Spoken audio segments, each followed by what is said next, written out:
There's a Bible story in the book of Joshua about a time when God wanted to give a city in Canaan to the Israelites. So he decided to send some spies into Jericho to check it out so they could see that this land that God has promised them and what it was all about. So the king was not happy about that of Canaan. So they went to this woman's house named Rahab. Now Rahab lived an extremely, deliberately, blatantly sinful life. She was a prostitute.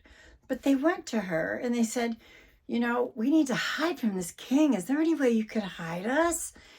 And Rahab had been paying attention. She noticed how God had been providing for them in the desert. She noticed that God had parted the Red Sea so they could cross on dry land.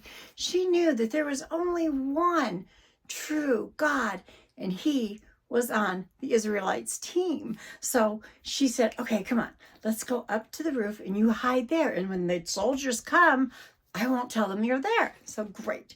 So they go up and they hide.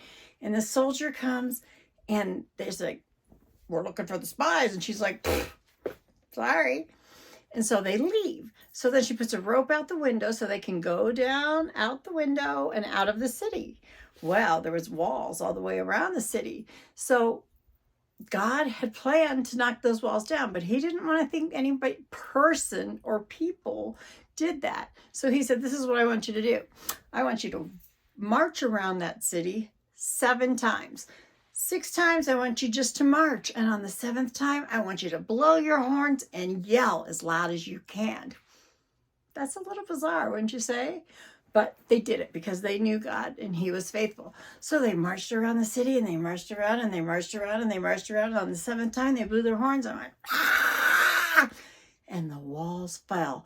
All of the walls crumbled and all of the people were destroyed except Rahab and her family, because she asked, please, when this time comes, please protect me. And so they said, okay, we'll protect you. God will protect you. You want to know the really interesting part?